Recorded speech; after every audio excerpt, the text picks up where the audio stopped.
Ningún niño de forma natural de repente no es expresivo y no es emocional. El orgullo lo que tiene es que en el fondo es un rasgo de inferioridad mortal. Nuestro ego puede actuar de forma sin condicionamientos.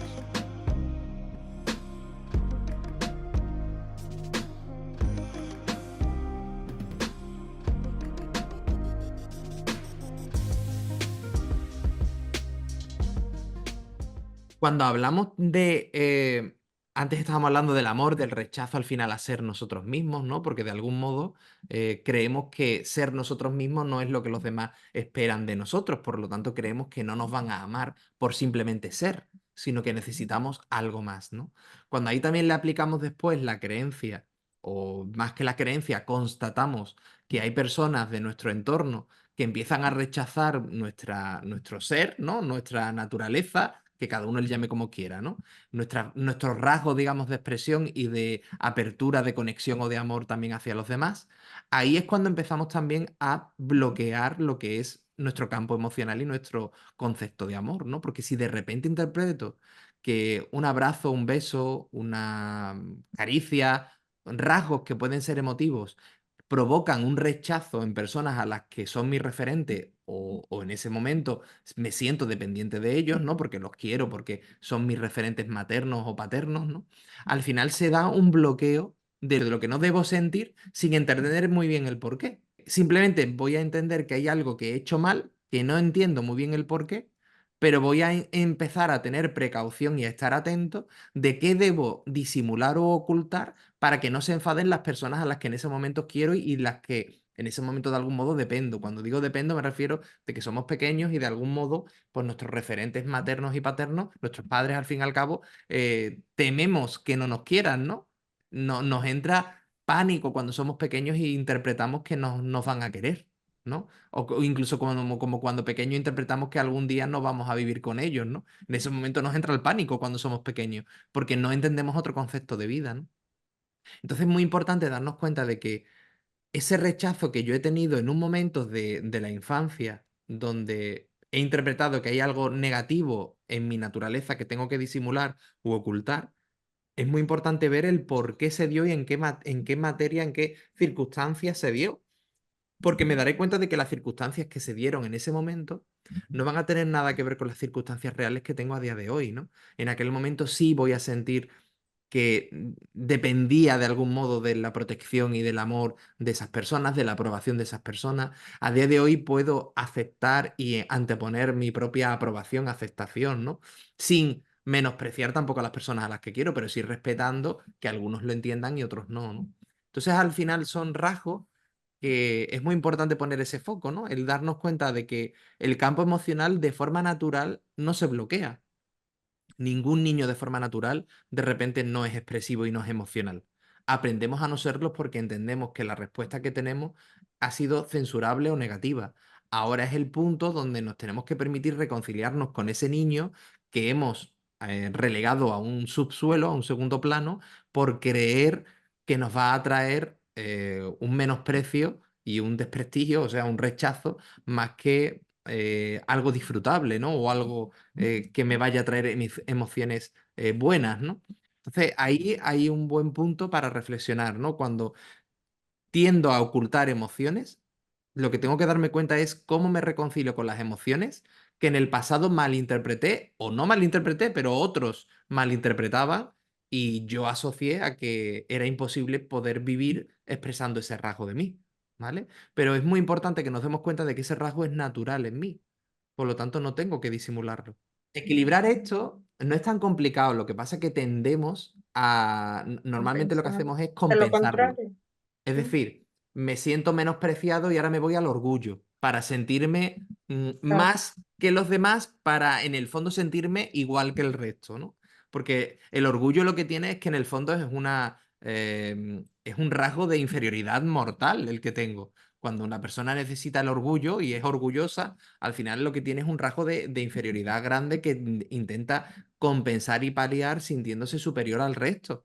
Pero ese rasgo de superioridad no es real. En el fondo la persona lo que va intentando es sentirse igual que los demás, a costa de demostrarle a los demás de que puede ser superior. ¿Entendéis? Lo que en ese punto tengo que darme cuenta es que no tengo no tengo que rechazar ese rasgo porque necesariamente no es egoico. El problema es que entendemos que hay rasgos emocionales que son egoicos cuando no lo son. El que a mí me pueda atraer una persona indistintamente del sexo que tenga, eso hay un rasgo natural que no es egoico. Después hay rasgos egoicos que también condicionan, no digo que no, ¿vale? Pero hay rasgos naturales que los niños no interpretan desde que nacen. Es muy normal ver a niños y niñas expresándose sin prejuicios porque en ese momento la naturaleza actúa por sí sola, ¿vale? Y nuestro ego puede actuar de forma limpia, sin condicionamientos. Cuando hablamos de ego, hablamos de la personalidad aprendida, pero la personalidad aprendida no es impura. La personalidad aprendida no es obscena y negativa. La personalidad aprendida, cuando es consciente, simplemente lo que hace es amoldarse a la experiencia de vida. Cuando es inconsciente es la que se desboca y se condiciona y malinterpreta las cosas. Pero hay un rasgo egoico totalmente consciente que gracias a eso experimentamos lo que es la vida. Entonces, no confundamos términos. El rasgo egoico es simplemente el robot del Mazinger Z o de Afrodita A para vivir esta vida, pero de por sí no tiene de fábrica nada negativo. Otra cosa es que en la programación interpreta cosas negativas, asocia incomprensiones que no le da lógica en ese momento y entonces ejecuta patrones que no son positivos para nosotros, que no son adecuados para nosotros, porque en el fondo nos lleva a sufrir, ¿no? A defendernos de algo inexistente y a sufrir, ¿no? Pero esto es muy importante, el ego no tiene nada de impuro. Nuestra esencia se expresa en nuestro ego sin ninguna impureza. Otra cosa es que en la experiencia inconsciente el ego bloquee la esencia e impida que muestre esa pureza. Pero si hablamos de estos términos así un poco duales, ¿no? La persona más pura no es la persona ausente de ego, es la persona que está en armonía con su ego, pero es la persona que se va a expresar sí o sí con su rasgo egoico, como todos, porque el ego no tiene nada de malo, vuelvo a decirlo, el ego es el cuerpo que ejecuta, que tiene el alma, vamos a decirlo así, ¿vale? Y no tiene nada de malo. Mm. Además, también muchas veces lo vemos difuso, ¿no? Cómo es realmente la expresión natural de nuestro ser, ¿no? O cómo realmente podemos aceptar nuestro ego, etcétera, etcétera, ¿no? O la diferencia que estábamos hablando de disimular o realmente gestionar, ¿no?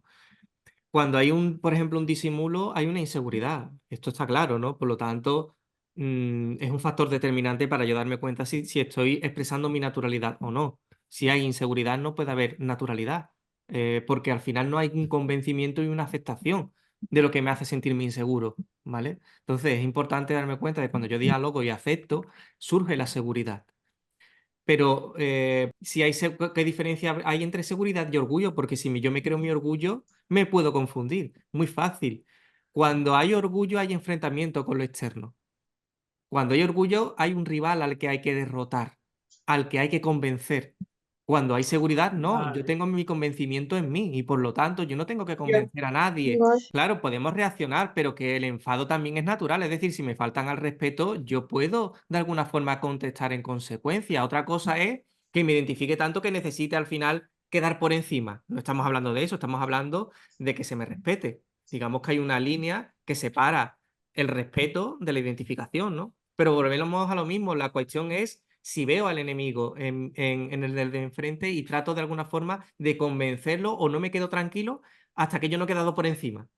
Ese sería, digamos, el rasgo de identificación, ¿no? Por lo tanto, al final, yo las situaciones sí que tengo la capacidad de poder discernir cuándo es una cosa o cuándo es otra, ¿vale? Pero volvemos a lo mismo, es decir, las emociones negativas o la expresión de las mismas no implica necesariamente identificación. Recordad eso. Estamos aquí para experimentar todas las situaciones y todas las emociones y pues dependiendo de la situación tienen que salir a veces las emociones negativas. Claro que sí, Es que es es natural. que es algo natural. Y también en ese sentido lo que tenemos que reflexionar es cuando me siento traicionado, cuando me siento que me Mm. la han clavado por la espalda, ¿no? Que es algo muy Sí. común a veces, Mm. ¿no? Ahí lo que tengo que darme cuenta es qué rasgo de mí le doy la espalda precisamente para no mostrarlo y no gestionarlo, y al final por eso percibo también que los demás me acaban traicionando, porque hay una Mm. parte de mí que yo me estoy boicoteando y traicionando a mí mismo. Es como que a veces voy buscando la traición de los demás para poder reforzar más mi barrera de bloqueo emocional. Es como que hay una necesidad en mí de constatar la traición para así no tener que abrirme al amor. Y esto va a llegar cuando cada vez que baje más mi guardia y me siento que soy más yo, me da más miedo, más vértigo. Entonces necesito volver a provocarme un miedo de rechazo a esa expresión. Es algo natural, ¿vale? Pero también es algo que hay que tener cuidado, ¿no? De no autoconvencerme de algo que no es cierto. Mm, ¿Qué es la traición? Que los demás no hagan algo que yo espero. Pero mm, ¿por qué espero algo de los demás?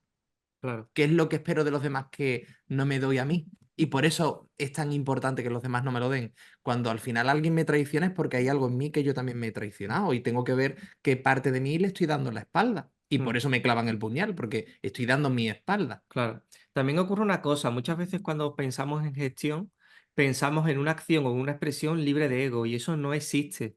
Recordad eso, es decir, siempre en esta vida humana, claro que va a haber expresión egoica, aunque esté, digamos, al mando mi expresión de conciencia, pero el ego se va a expresar, es decir, no lo podemos evitar. No estamos aquí para ser unos iluminados que no expresan ego. ¿Vale? Por lo tanto, el ejemplo que ha puesto antes Jesús, si a mí me viene un puñal, el ego va a salirle la reacción. Ahora, ¿va a ser mayor la expresión egoica que mi gestión desde mi conciencia? Ese es el punto. Tiene que haber un equilibrio. Aquí estamos hablando de equilibrio, no de eliminación egoica. En ese equilibrio, ese puñal que yo siento, esa emoción que me duele, la tengo que gestionar para que, como hemos dicho antes, pues gestionar mi respeto, pero sin que se convierta eso en una batalla campal para yo quedar por encima. Pero la expresión egoica se va a dar conjuntamente, solo que al mando va a estar la conciencia, para que eso no sea al final el desmadre y el conflicto abierto, ¿vale? Claro. Y recordar las emociones que interpretamos negativas son naturales. Ni Claro. siquiera son rasgos, o sea, el ego interpreta las emociones, pero Mm. esas emociones del ego, tanto la alegría como la tristeza, como la rabia, etcétera, son naturales. Otra cosa es la identificación y la Claro, con carga las que le mismas, pongo, ¿vale? claro. Pero es totalmente natural, ¿vale? Mm.